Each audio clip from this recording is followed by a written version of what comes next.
Bonjour, aujourd'hui on se retrouve avec Benoît, praticien en médecine chinoise. Je te laisse te présenter pour ceux qui n'ont pas vu le précédent interview. Bien sûr. Bonjour à tous. Donc Benoît Baudet, praticien de médecine chinoise depuis 16 ans cette année, également naturopathe. Et je suis installé donc dans la région sud-est, aux alentours d'Aubagne. Ok, merci. Donc aujourd'hui on va parler de la médecine chinoise. Est-ce que dans un premier temps, tu pourrais nous faire un aperçu historique de la médecine chinoise? Oui, on peut faire un aperçu historique de la médecine chinoise, bien que ce soit quand même assez riche, parce que c'est une période qui s'étend d'à peu près 3000 ans avant Jésus-Christ jusqu'à, on découvre encore aujourd'hui des réponses, et on a encore beaucoup de questionnements par rapport à comment fonctionne la médecine chinoise, comment fonctionne l'acupuncture notamment, puisque c'est quand même l'outil central de la médecine chinoise. Donc, faire un résumé de l'histoire de la médecine chinoise, c'est Oui, bien long. entendu, compliqué. Oui, et long. Compliqué, pas forcément, mais Oui, c'est mais long. c'est long. C'est long parce que ça commence 3000 ans avant Jésus-Christ. À peu près les premières traces qu'on a Oui. de ça, à l'époque pré-impériale, la période légendaire exactement, qui remonte à peu près à 3000 ans avant Jésus-Christ.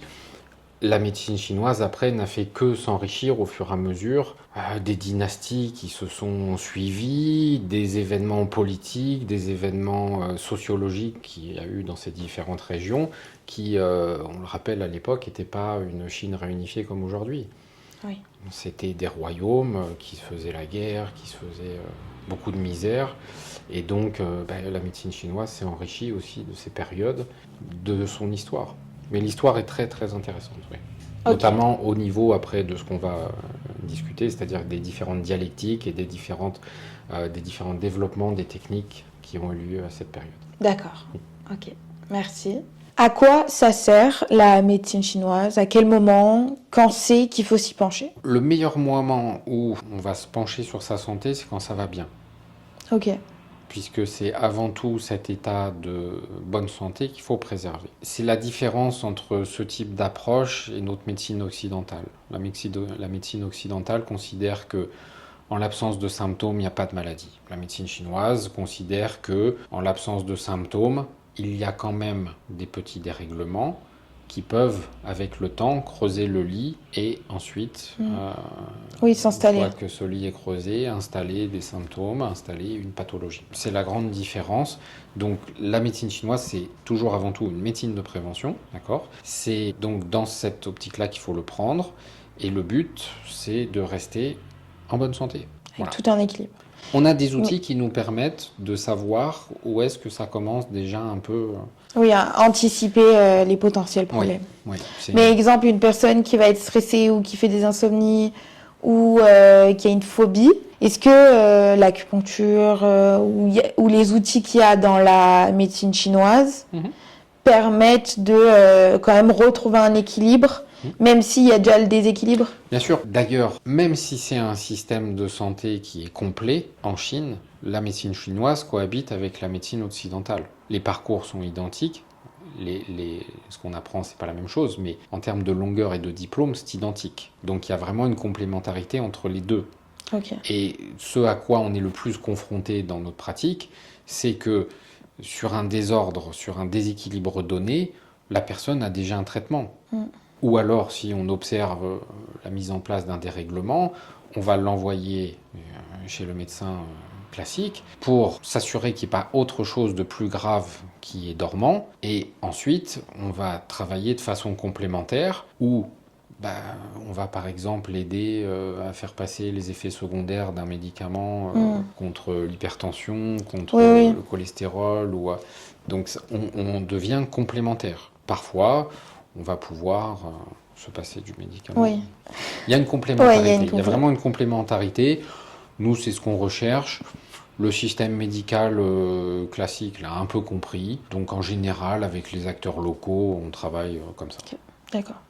Oui, donc il y a un équilibre ou un déséquilibre. Dans tous les cas, la médecine chinoise est favorable pour tout individu pour stabiliser à long terme. Oui. Ok. Oui. Merci. Et la médecine chinoise est quand même très respectueuse de l'écosystème qui est l'humain. La médecine chinoise prend en compte le lien entre le corps et l'esprit et des principes universels, des lois naturelles qui ne sont pas prises en compte dans d'autres secteurs. Quels sont les principes fondamentaux de la médecine chinoise ? Alors, le principe, la dialectique la plus ancienne de la médecine chinoise, c'est le fameux yin-yang, dont tout le monde a entendu parler au moins une fois dans sa vie, le principe du Tao, qu'on va un peu développer après.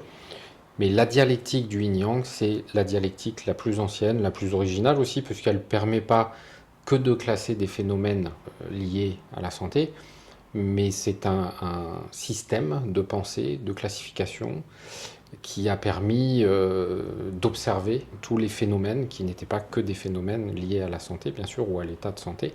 C'était un système qui permettait de tout observer. Ça, c'est le plus ancien et le plus important, peut-être, de la médecine chinoise. Mais ce n'était pas un concept qui était propre à la médecine chinoise. Et comment on pourrait le définir pour que les gens puissent visualiser ce concept? Alors, ce concept, il est né de l'observation. D'accord.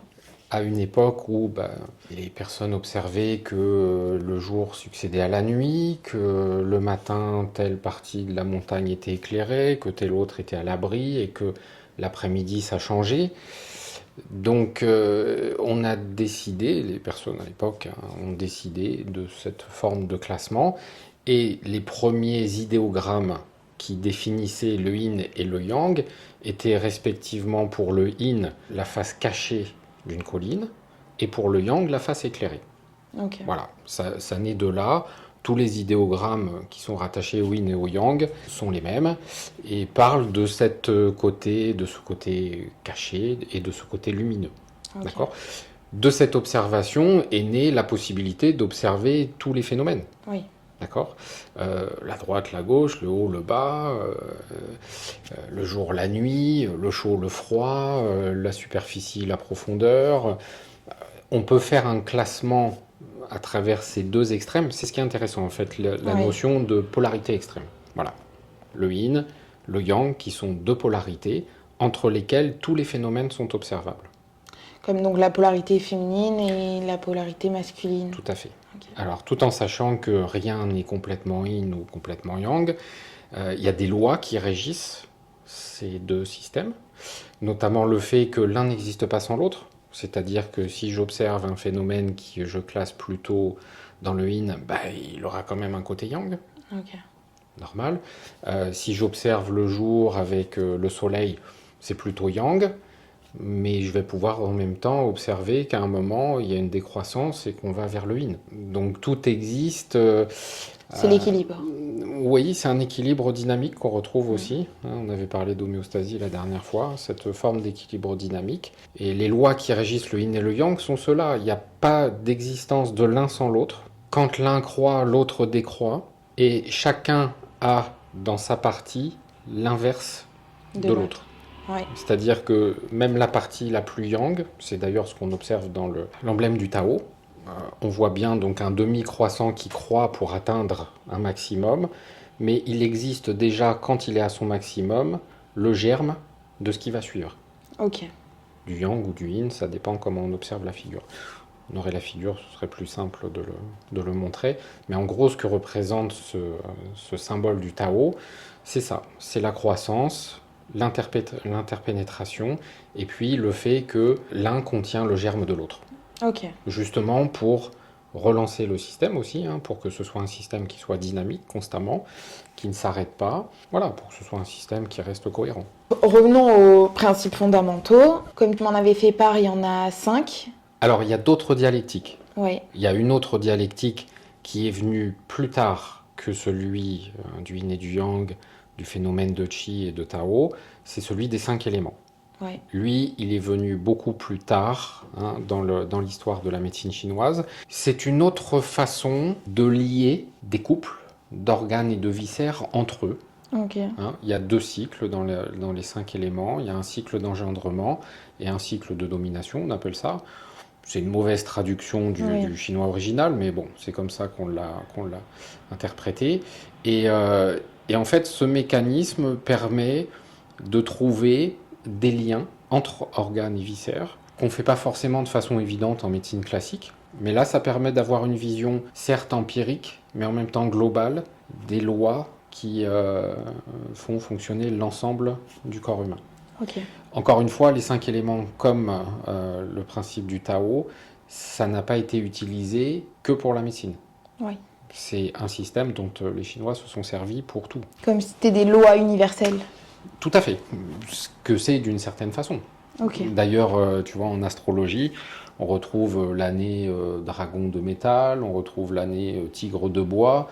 Bon, dans l'astrologie, les 5 éléments sont très présents, puisque dans ces éléments, les 5 éléments sont l'eau, le bois, le feu, la terre et le métal. Oui. Et on le retrouve, à chaque fois qu'on change d'année, on le retrouve dans l'animal plus l'élément qui y est lié. Oui. L'élément qui y est lié. C'est pas facile à dire. Oui, puis il y a beaucoup de grands domaines comme la médecine chinoise, l'astrologie, qu'on dissocie, mais il y a beaucoup de liens entre. Et ça se verra avec le temps un petit peu plus. Oui. Alors en fait, nous, occidentaux, on dissocie, mais eux ne dissocient pas. Non, Okay. tout à fait. Tout a un lien.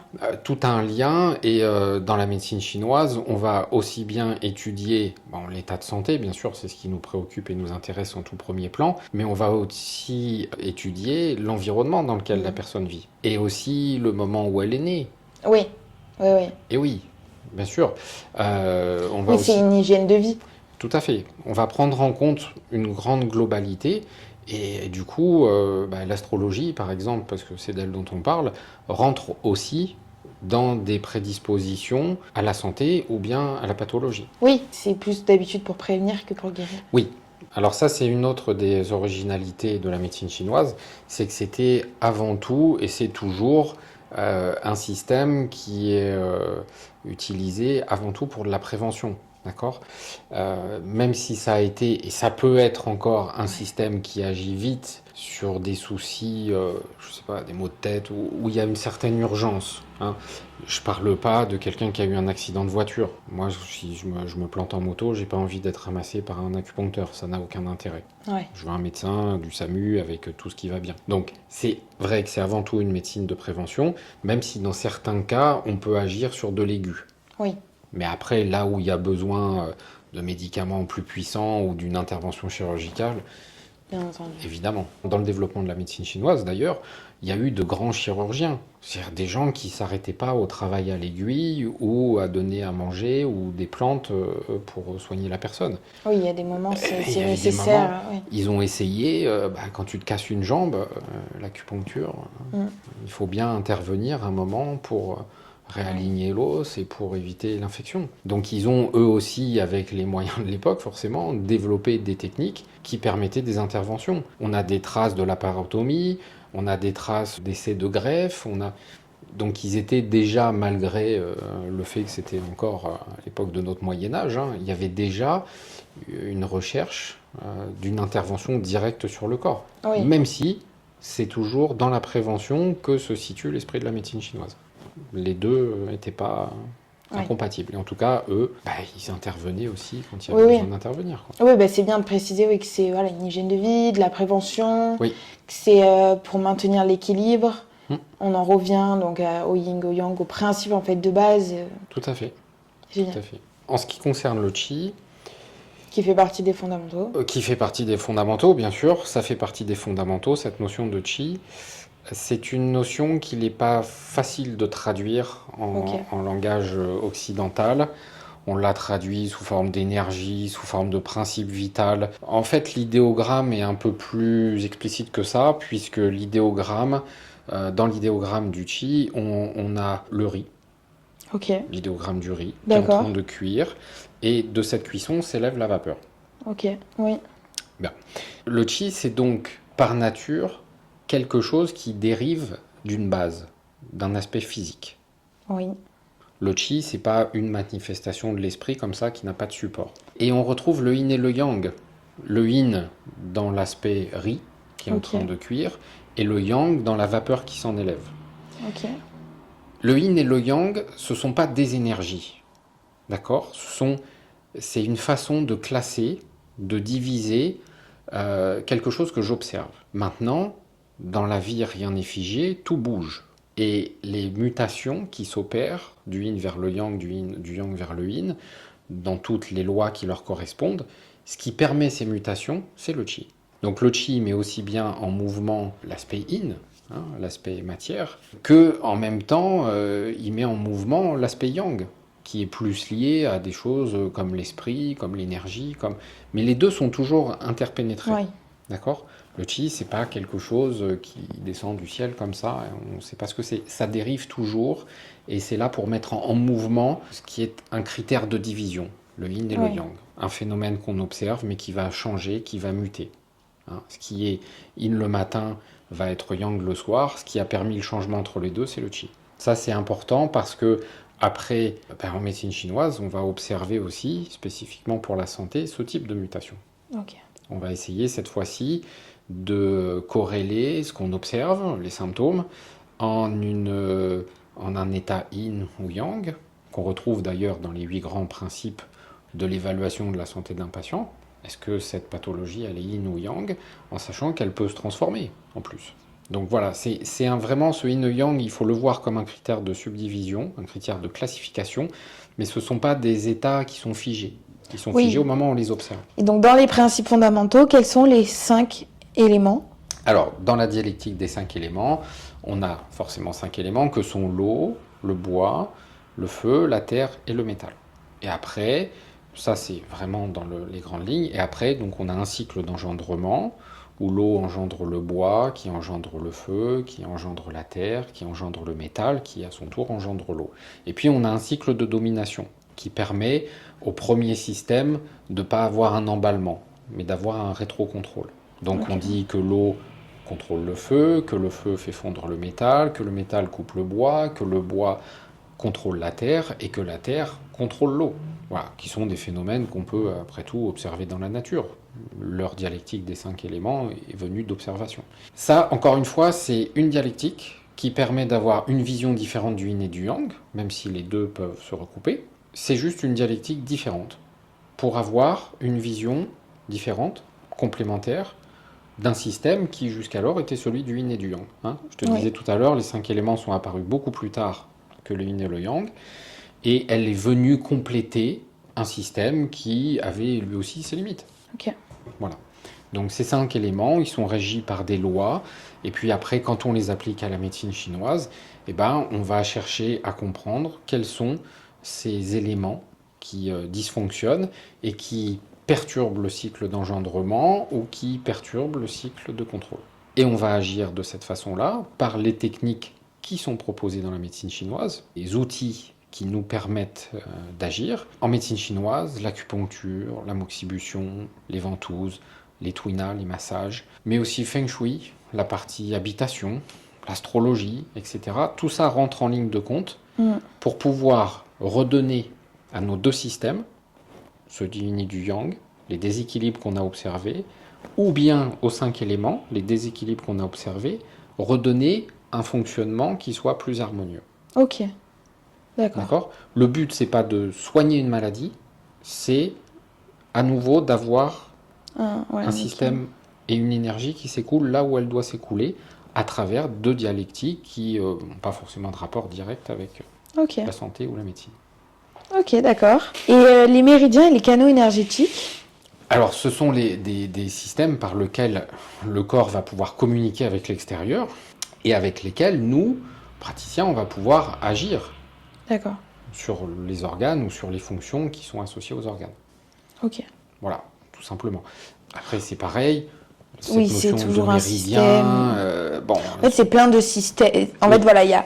Donc là, on a 5 systèmes, mais qui s'imbriquent les uns dans les autres. Mais on va s'arrêter aux grandes explications parce que on peut pas faire. On peut pas tout. Ce cours de vulgarisation de la médecine chinoise que je donnais, pour faire plus vulgaire, il faut déjà y aller, mais ça me prenait quand même 2 jours. Ok. Donc arriver à condenser une demi-heure, du yin, 40 du yang, minutes, des 5 éléments, du chi, des 3 trésors, des 8 grands principes pour l'évaluation du système, la vitalité du patient, en 1 heure, c'est chaud. Oui. Ok. Donc les méridiens, si tu veux, ce sont des moyens de communiquer avec notre écosystème intérieur. Et cet écosystème renvoie aussi des informations à travers les méridiens. Bien sûr, il y a une hiérarchie, il y a une structuration des méridiens en couches, hein. Les méridiens d'acupuncture qu'on voit sur les statuettes, qu'on voit sur les posters dans tout bon film de kung-fu, c'est une partie Oui, des méridiens. C'est oui, une j'imagine. couche spécifique qui est la couche nourricière, qui est celle où on a le plus de points d'acupuncture. Les points d'acupuncture, on peut les voir comme des touches d'un clavier sur lesquelles on va agir Oui. pour envoyer des informations, Ok, pour faire super. simple aussi. Oui, pour faire simple. Quelles sont les pratiques clés en médecine chinoise? Alors, les pratiques clés, bien sûr, c'est l'alimentation, Oui, vraiment en médecine chinoise. L'alimentation, on n'a pas de bon traitement, qu'il soit en phyto, qu'il soit avec le travail à l'aiguille ou à la moxibution, on n'a pas de résultat correct si on n'a pas corrigé l'alimentation. Hippocrate qui disait que ton premier médicament soit ton aliment, bah, en Chine c'était le même esprit, hein, ok. clairement. La diététique chinoise est une diététique qui est très très élaborée et justement qui tient compte des principes du yin et du yang et des 5 éléments. Et en plus, on peut l'appliquer à celui qui va manger le plat Ouais. qui est préparé. Donc c'est quelque chose qui est très poussé. En tout cas, pour eux, il n'y a pas de bons soins sans une bonne Sans une bonne alimentation en amont. alimentation. Ok, Ça, c'est la première chose. Ensuite, va venir la pharmacopée, c'est-à-dire la prescription de plantes, ok. de minéraux, de morceaux d'animaux, malheureusement. On a tous entendu parler de la corne de rhinocéros. Ça a failli coûter, et il n'est pas sauvé d'affaire, le pauvre, mais ça a failli coûter la vie à l'espèce. Ok. Hein, parce que cette corne-là, elle a des propriétés soi-disant aphrodisiaques, soi-disant... Bon, très important à souligner, dans la médecine chinoise, même si c'est un système qui est très complet, très cohérent, il y a toujours une partie qui est un peu fantasmagorique. Ok. Il y a eu des dynasties où on a recherché des remèdes qui permettaient de donner l'immortalité. Et donc, on a utilisé pour ça des remèdes qui étaient très chers ou très compliqués à se procurer ou très dangereux à se procurer, etc. Donc, c'est comme ça qu'on s'est retrouvé avec des morceaux d'animaux qui étaient pas forcément efficaces.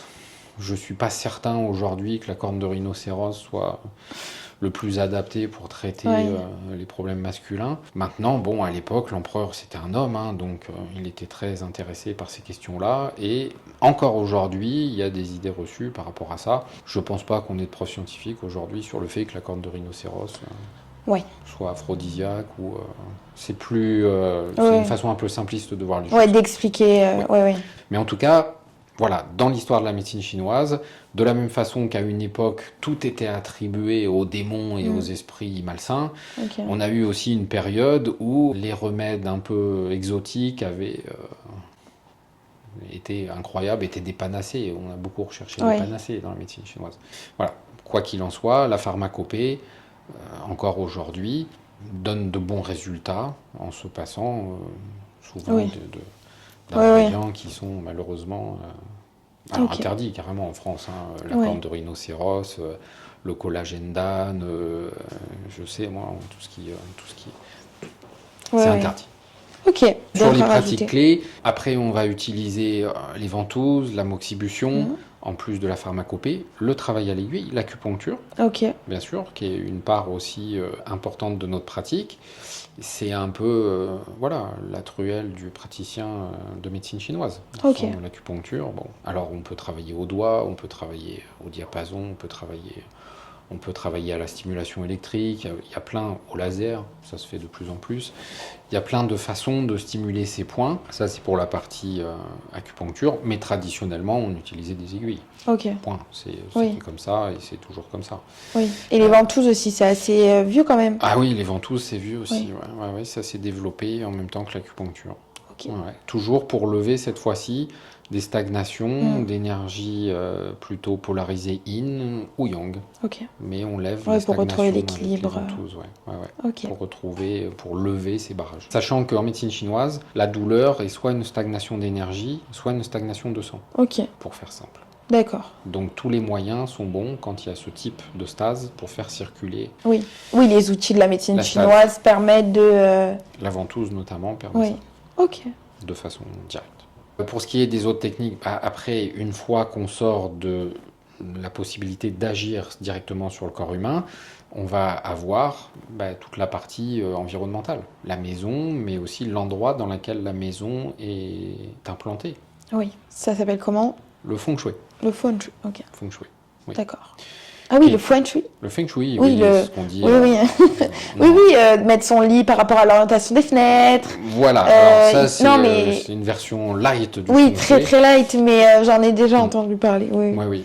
Pour faire simple, on calcule surtout le chiffre QA de chaque personne. Ok. Et à partir de là, on a des directions favorables, des directions non favorables. Tout dépend ensuite des dialectiques. Parce que dans le feng shui, il y a aussi des dialectiques, certes celle du yin et du yang, mais il y a plusieurs écoles Oui. de feng shui. Comme il y a plusieurs écoles de médecine chinoise. Oui. Mais on en revient toujours à se poser la question de savoir comment intégrer de la meilleure façon qui soit l'individu dans son environnement. Oui, Et la trouver personne- un équilibre, pas seulement dans le corps, c'est dans le corps, l'esprit. Bien sûr. C'est toute une globalité à C'est prendre en l'ensemble. compte. L'endroit où tu vis ne générera pas les mêmes ressentis, déjà sur les mêmes personnes. Oui, d'une personne à l'autre. Et toi, si on te met à plusieurs endroits différents, tu n'auras pas non plus les mêmes ressentis. Il y a des endroits, tu y vas, ça va pas. Oui, oui. Et d'autres où, là, c'est super. Tu vois, ici, par exemple, pour moi, c'est plutôt agréable. Oui. Par contre, ce qui va me gêner, c'est la route dans le dos. Oui. Je serais mieux si j'étais de l'autre côté. Ok. Voilà, ce genre de choses. Oui. Tu vois, Ok. ça peut être... C'est plus complexe que ça. Oui, oui. Mais On simplifie. c'est- Quelle est l'approche de l'évaluation du patient en globalité à peu près? Comment on évalue un état? Alors, on a ce qu'on appelle les 8 grands principes, Ok. qui sont une première étape, qui permettent de situer la globalité de l'individu déjà dans un certain nombre de déséquilibres. Et à partir de là, de ces 8 grands principes, va dériver d'autres théories qu'on n'a pas le temps de développer malheureusement, mais qui vont permettre de mettre un nom sur un déséquilibre. Oui. Puis si on en revient un petit peu à la logique de toute la vidéo, l'évaluation, elle se fait avec l'hygiène de vie, Bien les sûr. sensations corporelles, les sensations Tout à mentales, fait. et tout l'individu dans sa globalité. Tout à fait. Ok. C'est ça. D'accord. C'est inévitable. Voilà. Et après, si on parle dialectique, on a les 8 grands principes. Et de ces 8 grands principes, si tu veux, on va avoir un certain nombre d'examens qu'on va faire rentrer dans ces 8 grands principes pour être sûr de l'axe thérapeutique qu'on va choisir. Ok. Donc on va aussi prendre les pouls, on va observer le teint, la langue, Oui. la façon que la personne a de se positionner, de parler. Il y a tout un tas, la poignée de main, Ok. bien sûr, tout ce qui va être possible de recueillir Oui. et qu'on va Visuellement, pouvoir oui. classifier dans ce yin et dans ce yang, parce que c'est toujours de ça dont on parle en médecine chinoise, on va le récupérer, on va récupérer toutes les informations possibles pour ensuite en tirer un déséquilibre qu'on verbalise avec du yin et du yang. Par exemple, un déficit de Oui. yang du système rat-pancréas qui est très répandu chez les Occidentaux, avec tous les symptômes qui vont bien, avec la pulsologie associée, la langue, etc. Oui. Oui. Tous les éléments de base, on va dire, qui sont visibles. Ouais, de base d'évaluation du patient. Ok.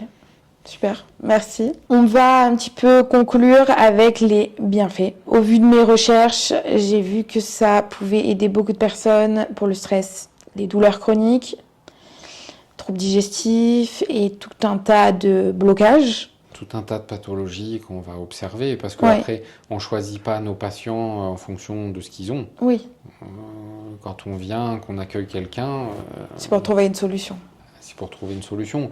Donc tu peux avoir un patient le matin qui vient pour des troubles digestifs, après des troubles du sommeil, après un problème articulaire, après un accompagnement à la chimiothérapie, après...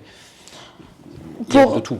Pour grossir la chose, on peut voir dans notre monde moderne, au vu de comment les gens voient un petit peu les choses, c'est comme si c'était une thérapie corps-esprit. Oui, parce que c'est vrai que par rapport à la dialectique et aux principes fondamentaux de la médecine chinoise, le corps est jamais dissocié de l'esprit. Oui, totalement. Et ça, on pourra le développer, on pourra en parler un peu plus quand on parle des 5 éléments. Oui. Où Ouais, là, ouais. justement, l'esprit, la dimension psychologique est vraiment très présente. Oui, oui. Mais du coup, voir, on va dire, quand on va vers la médecine chinoise, voir la chose comme une thérapie corps-esprit pour trouver un Oui. équilibre Oui. et C'est un ensemble. un équilibre à long terme. Le système sur lequel on agit est à la croisée des chemins entre ce qui se passe dans l'esprit et ce qui se passe dans le corps. Ok. Et s'il y a un trauma, il y a des chocs émotionnels, est-ce que la médecine chinoise peut favoriser Elle peut favoriser. Ce ne sera pas forcément la technique la plus pertinente pour Ok. aider quelqu'un qui a eu un choc émotionnel ou des traumas profonds. Il y en a d'autres de Oui, méthodes oui. dont on pourra parler si tu veux. Mais elle peut aider. Ouais, Ok. bien sûr. Bien Oui. sûr, elle peut aider. Bah, c'est bon à savoir ou si une personne, exemple, a du stress chronique Ouais. et qu'elle va mieux, est-ce que la médecine chinoise contribue à enlever ces couches de stress chronique et retrouver un équilibre dans le corps? Elle contribue à s'y adapter, oui. Ok. C'est ce qu'on recherche. Quelqu'un qui est en stress chronique, on va chercher des solutions pour l'aider à s'adapter et à résister Oui. plus facilement à ce stress chronique. Sachant que, bien sûr, la thérapie de base, c'est retirer la source du stress quand c'est Totalement. possible. Totalement. Ce qui n'est pas toujours le cas. Oui. Malheureusement. Oui, surtout dans notre société. Par rapport à tous ces bienfaits, Mhm. qu'est-ce qu'il faut savoir pour entamer un processus dans la médecine chinoise, pour se diriger vers un praticien? Est-ce qu'il y a quelque chose à faire? Je pense qu'il faut être curieux déjà au départ, Oui, et puis trouver quelqu'un dont la tête vous revient. oui. C'est D'ailleurs, important aussi. on vous conseille le bouche à oreille. Oui, ça marche pas mal. Ne cliquez pas sur Internet médecine chinoise. C'est mieux d'avoir des recommandations. Alors, on a un site oui, parce qu'on est affilié à une fédération nationale, ok. fédération, la FNMTC, Fédération nationale de médecine chinoise, qui est basée à Nice. Si à un moment quelqu'un recherche une adresse de praticien référencé, dûment diplômé, on s'adresse à la FNMTC. Ok. Bah, je mettrai le lien en description pour Tout à toutes fait. les personnes qui sont intéressées. C'est un bon moyen de... Voilà. Après, le bouche à oreille, même si vous avez des personnes qui ne sont pas affiliées à la FNMTC et qui sont très, très performantes. Maintenant, quand on débarque, on n'a pas eu cette possibilité d'avoir du bouche à oreille, c'est un bon point d'entrée. Ok. Un petit peu de pub pour la FNMTC. Pour conclure, qu'est-ce que tu pourrais nous dire si tu devrais résumer en 2 lignes la médecine chinoise? Alors, si je devais résumer la médecine chinoise, que ce soit pour quelqu'un qui s'y intéresse, pas forcément pour du soin, soyez curieux. Regardez ce que cette médecine a à vous apporter. Oui, Ce sera forcément positif. Si ça vous parle, cette curiosité après, et si ce que vous y apprenez, ça vous parle, bon, ça Ouais. peut être un bon point d'entrée pour les gens qui peuvent être réticents, mais qui ont quand même l'esprit ouvert. oui, Et puis après, pour les patients qui ont besoin, pareil, soyez curieux. oui. Après, juste, je tiens à préciser, vous n'avez pas besoin de comprendre tout le concept pour aller faire de la médecine chinoise. Évidemment que non. On peut y aller aussi, Y aller même si on curieux, n'a rien compris voilà. à ce que On a viendra raconté compter. juste avant. Mais en tout cas, ça Ok. peut permettre de savoir déjà dans quel contexte et dans quelle démarche moi, La je vous médecine accueille chinoise, quand vous venez ouais. chez moi ou quand vous allez chez un autre praticien, bien sûr. Oui, Pour certaines personnes, c'est important de comprendre oui. ce qu'on va leur faire. Et d'ailleurs, c'est pas plus Sur mal. quel principe ça se Ouais, base sur quel et principe sur... ça se base. Ouais, ouais. ouais, c'est pas plus mal. Comme ça permet aussi d'avoir l'aval énergétique de la personne qui fait cette démarche. Parce Exact. que quelqu'un Ouais. qui arrive en sachant pas, qui a Oui, peur, ou qui est un petit peu comprend pas, sceptique. Oui, bien sûr, il y a beaucoup d'énergie de défense en surface et totalement. il va falloir traverser ça déjà. Oui. Voilà. Ok, super, merci. Du coup, comme vous l'avez compris, c'est une approche globale, corps-esprit. Voilà, n'hésitez pas si la méthode vous intéresse, pour X ou pour R raison. Si vous avez des questions, n'hésitez pas à les mettre en commentaire. On serait ravis de vous faire une partie 2 où on développe un peu plus des principes Les 5 pour ceux, éléments. voilà, pour ceux que ça intéresse. Il y a plein de choses qu'on peut développer. C'est, comme il vous l'a dit, c'est juste la base, on pourrait la développer sur 2 jours. Facilement. Voilà, Si ce n'est plus. si ce n'est plus. Donc vraiment, n'hésitez pas. Si vous êtes gêné par commentaire, vous pouvez m'envoyer un DM en privé ou un mail. Contactez-moi là où vous êtes à l'aise. Voilà. Et on vous souhaite une bonne journée ou une bonne soirée. À bientôt. Au revoir.